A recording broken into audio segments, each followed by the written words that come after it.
Assalamualaikum sahabat Maidah. Mau dapatkan porsi haji khusus tidak pakai lama? Terus caranya gimana? Segera bergabung bersama program PAS. Apa sih itu PAS? Baru dengar. Porsi haji sekarang. Dapatkan nomor porsi haji khusus cukup bayar 10 juta sebagai setoran awal. Dan dapatkan porsi haji khusus secara langsung. Masa tunggu hanya 5-7 tahun. Tanpa survei, tanpa bunga, dan pastinya no riba. Sisa BPIH Anda dapat dicicil.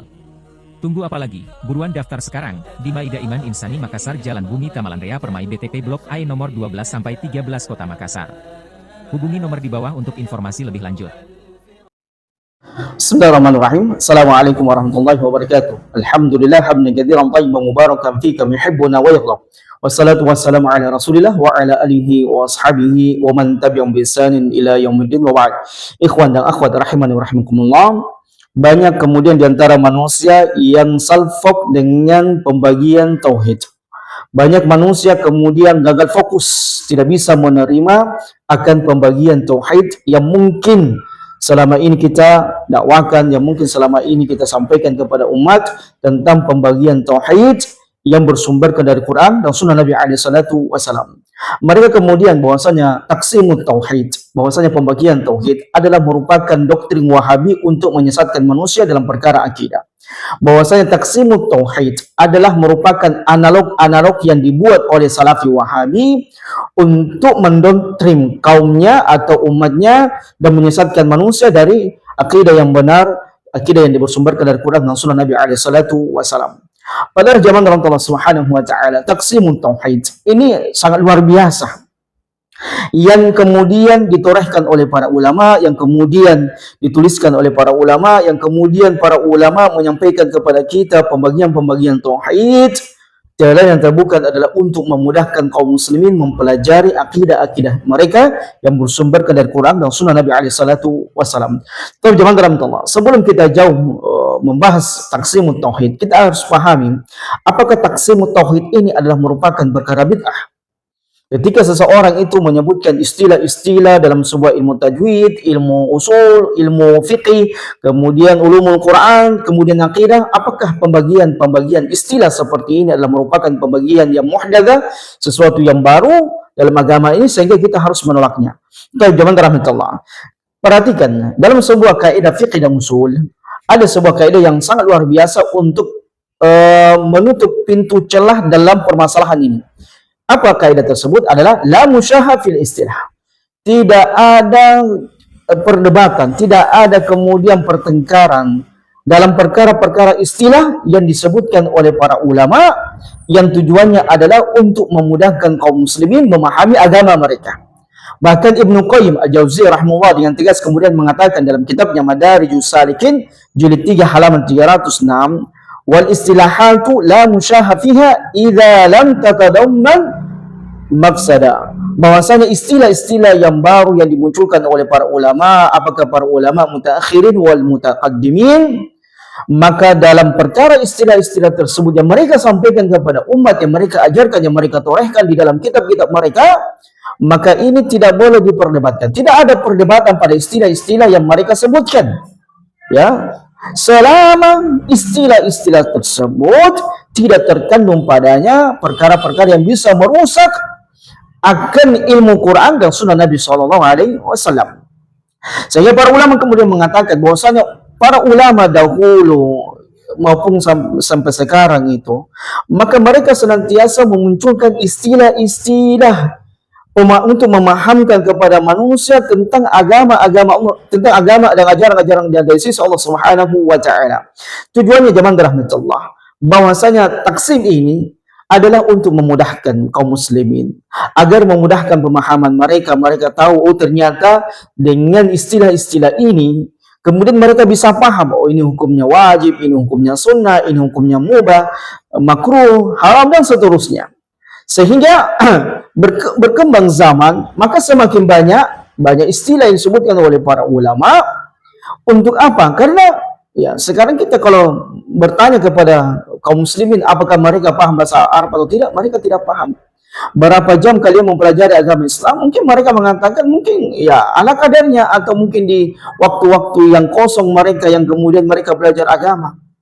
Sehingga mau tidak mau para ulama untuk memudahkan kaum muslimin dengan akidah-akidah yang mereka datang dari sumber Quran dan Sunnah Nabi SAW, begitu pula dengan ilmu-ilmu yang lainnya, maka kemudian para ulama menorehkan, menyebutkan kepada kita hasil ijtihad mereka, istinbat mereka tentang istilah-istilah tersebut untuk memudahkan kepada kita semuanya memahami Quran dan Sunnah Nabi SAW.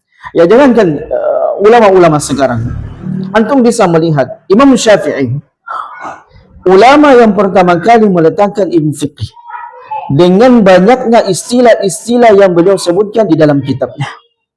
Sehingga kalau antum rancu dengan istilah-istilah yang banyak dilahirkan oleh para ulama, di antaranya Imam Syafi'i, Imam Ahmad, kemudian imam-imam yang lainnya para ulama kita yang sekarang maupun yang dulu, dengan adanya istilah-istilah yang mereka lahirkan, kaidah-kaidah yang mereka lahirkan, yang mereka sebutkan kepada kita, kemudian antum merasa rancu, merasa ragu, maka betapa banyak ilmu yang antum harus kehilangan dari para ulama kita. Seperti Imam Syafi'i rahimallahu anhu rahmatan wasi'ah wa ghafirallahu man wa karami. Apakah dengan Imam Syafi'i kemudian meletakkan pertama kali ilmu fiqh, kemudian kita menolak kitab yang dikarang oleh Imam Syafi'i? Sehingga kita mengatakan bahwasanya kitab yang dikarang oleh Imam Syafi'i berkaitan dengan ilmu fiqh, kemudian istilah-istilah yang beliau sebutkan dalam kitabnya itu adalah perkara bid'ah, sehingga tidak kita terima. Allah musta'an. Maka dengan keberadaan para ulama menjelaskan kepada kita istilah-istilah yang baru yang mereka sampaikan kepada kita berdasarkan dari Quran dan Sunnah Nabi SAW. Sehingga antum harus tahu, selama kaidah istilah ataupun analog yang disampaikan oleh para ulama ada sumbernya dari Quran dan Sunnah Nabi SAW, maka istilah yang mereka sebutkan ini tidak usah diperdebatkan, tidak usah diperselisihkan, tidak usah kemudian kita pertentangkan. Seperti pembagian tauhid, ya taqsimut tauhid, ada tauhid rububiyah, uluhiyah, wa asma wa sifat. Apakah pembagian ini tidak ada darinya Quran dan Sunnah Nabi SAW? Kalau tidak ada, maka pembagian ini tertolak. Atau pembagian ini, ya, misalnya dalam sebuah akidah keimanan itu dalam bersumberkan dari Quran dan Sunnah Nabi SAW, itu dikeluarkan dari istilah ini. Kemudian ada sesuatu yang akidah yang menyimpang, akidah yang lain, kemudian dimasukkan dalam pembagian ini, maka kata para ulama, kalau ada yang seperti ini, ya misalnya yang ada kemudian dikeluarkan dari istilah ini, kemudian yang tidak ada kemudian dimasukkan dalam istilah ini dalam Quran dan Sunnah Nabi SAW, maka istilah yang disampaikan oleh para ulama ini tertolak. Namun selama apa yang disebutkan dalam kaidah atau pembagian taksim rububiyah, uluhiyah, wa asma wa sifat ini ada sumbernya dari Quran dan Sunnah Nabi SAW, maka istilah tersebut kalau diperselisihkan dan dipertentangkan, maka antum akan menjadi bodoh dengan istilah tersebut. Karena untuk memahami, oh ternyata rububiyah, apa artinya rububiyah? Mengimani bahwasanya Allah Subhanahu wa taala ialah Rabbul Alamin, yang mengatur segala sesuatunya. Dia adalah pemilik, penguasa, pencipta alam semesta. Apakah kalimat-kalimat yang kita sampaikan ini berkaitan dengan tauhid rububiyah tidak ada di Quran dan Sunnah Nabi SAW? Maka pertanyaannya, apakah tidak ada penyebutan, penjelasan rububiyahnya Allah Subhanahu wa taala dalam Quran atau tidak? Ternyata ada.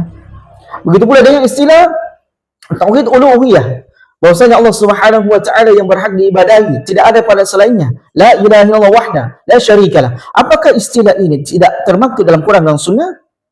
Ya, kalau tidak ada, kita tolak istilah ini. Tetapi kalau ada, maka tidak ada pertentangan di dalamnya, zaman rahmatullah. Begitu pula dengan asma wa sifat. Kita mengimani bahwasanya Allah Subhanahu wa taala memiliki nama dan sifat. Walillahi asmaul husna fad'u biha. Sesungguhnya Allah Subhanahu wa taala memiliki nama dan sifat yang baik, maka berdoalah dengannya. Apakah nama-nama dan sifat Allah Subhanahu wa taala tidak termaktub dalam Quran dan Sunnah yang harus kita imani, yang tidak boleh kita imani? Ternyata ada. Maka istilah-istilah seperti ini untuk memudahkan kaum muslimin agar mereka paham, oh ternyata akidah yang diajarkan oleh Nabi SAW berkaitan dengan tauhid rububiyah, uluhiyah, asma wa sifat, maka istilah-istilah ini tidak boleh dipertentangkan karena ada sumbernya dari Quran dan Sunnah Nabi SAW. Sehingga zaman Allah Subhanahu wa taala, yang kalau antum mendapatkan ya di penjelasan para ulama, mereka kemudian membagi tauhid itu menjadi dua. Sebagaimana yang disampaikan oleh para ulama kita berkaitan dengan Syekhul Islam Ibnu Taimiyah rahimahullah, yang dimana beliau membagi tauhid itu menjadi dua, kemudian ada menjadi tiga, seperti tauhid rububiyah, uluhiyah, kemudian asma wa sifat. Kemudian di zaman kita sekarang ini ada yang menambah satu lagi tauhid dengan al-imanu bi wujudillah, al-imanu bi rububiyyatillah, al-imanu bi uluhiyyati, al-iman bi asma'illah wa sifatihi, maka semua istilah-istilah ini, semua penamaan-penamaan ini, kaedah-kaedah yang disebutkan oleh para ulama, kalau mereka mengambilnya istimbat, ahkamnya, ini istilahnya, ini dari Quran dan Sunnah Nabi SAW, pemahaman mereka dari Quran dan Sunnah Nabi SAW, itu ada di dalam Quran dan Sunnah, maka istilah ini tidak usah dipertentangkan, tidak usah diperdebatkan. Ya, sebagaimana orang-orang jahil, orang-orang bodoh yang tidak paham dengan akidah kepada Allah Subhanahu wa taala, yang kemudian mereka mengatakan bahwasanya pembahagian tauhid ini adalah hasil karya Syekh Muhammad Ibn Abdul Wahab, Dr. Wahabi, untuk menyesatkan manusia, bla bla bla dan seterusnya. Antum tahu tidak, akidah yang dibuat oleh Abu Hasan Al-Asy'ari sebelum dia rujuk dari akidah yang menyimpang dia, ada 20 sifat yang beliau sebutkan, yang beliau pernah kemudian buat. Namun kemudian 20 akidah ini, sifat ini, kemudian beliau tinggalkan dan kembali kepada pemahaman Ahlussunnah wal Jamaah yang benar. Yang sampai sekarang mungkin antum mengatakan bahwasanya 20 sifat yang disebutkan oleh Imam Abu Hasan Al-Asy'ari ini adalah sebuah ajaran yang benar, yang paten. Namun ingat, kalau 20 sifat ini tidak ada, 20 sifat ini, istilah ini tidak ada dari Quran dan Sunnah Nabi SAW, maka 20 sifat ini tidak boleh diimani.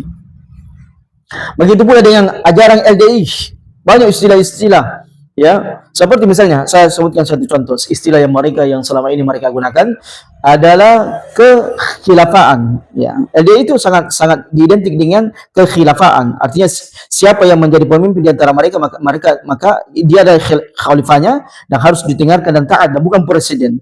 Soal zaman rahmatullah, istilah khilafiyah ini walaupun termaktub dalam Quran dan Sunnah Nabi SAW, namun prakteknya berbeda dengan pemahaman Quran dan Sunnah Nabi SAW, maka istilah ini tidak boleh digunakan.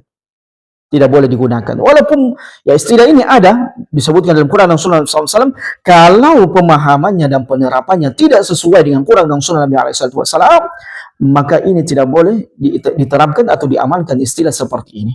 Sehingga mereka kemudian mengatakan siapa yang tidak beriman dengan khalifah kami, pemimpin kami, maka mereka kafir dan murtad, dan mereka tidak boleh mendekati masjid kami. Dan banyak sekali kalau kita membahas akidah-akidah yang menyimpang di tengah-tengah mereka. Oleh karena zaman Allah Subhanahu wa taala, bahwasanya taksimul ulama litauhid ala hadzal taksim laysa muhdatsan, bahwasanya pembagian yang dijelaskan oleh para ulama berkaitan dengan tauhid kepada Allah Subhanahu wa taala, dia bukan pembagian yang muhdats, bukan sebuah perkara yang baru, bukan sebuah perkara yang bid'ah, tetapi bal huwa ma'rufun fil qarni tsalits. Akan tetapi pembagian ini sudah dikenal di generasi yang ketiga, begitu pula di generasi yang keempat, sebagaimana yang disebutkan oleh Syekh Al-Allamah Bakar Abu Zaid, yang merupakan di antara salah satu ulama besar di Saudi Arabia, dan kemudian beliau karang kitab tersebut Ar-Raddu 'alal Mukhalif, Ar-Raddu, bantahan kepada orang yang menyelisihi. Kemudian beliau menukilkan dalam kitab tersebut bahwasanya pembagian tauhid tersebut ini diriwayatkan dari Ibnu Jarir At-Tabari, Imam At-Tabari wa ghairu, dan selainnya dari para ulama kita. Sehingga zaman dalam Allah Jalla Jalaluh ini sudah menutup perselisihan yang ada. Jadi kalau ada pembahasan yang dijelaskan oleh para ulama berkaitan dengan sebuah ilmu, apakah ilmu tajwid, ilmu tafsir, ilmu usul, ilmu mustalahul hadis, kemudian ilmu tauhid, maka pembagian tersebut adalah bukan perkara yang bid'ah. Seperti para ulama menetapkan mana hadis sahih, mana hadis mutawatir, mana hadis hasan, yang dimana istilah ini tidak pernah kita dengarkan dari para sahabat, tetapi kita dengarkan dari para ulama. Kenapa ada pembagian seperti ini? Adalah untuk mengetahui mana hadis sahih, mana hadis hasan, mana hadis dhaif, mana hadis munkar, mana hadis palsu dan seterusnya. Begitu pula dengan ilmu tafsir, ya. Kita mendapatkan istilah bahwasanya ini lafaz umum tetapi padanya ada perincian. Lafaz rinci tetapi padanya lafaz ada penjelasan umum dan seterusnya. Kemudian ilmu tajwid, ada izhar, ada ikhfa, ada idgham, dan seterusnya dari ilmu-ilmu yang ada.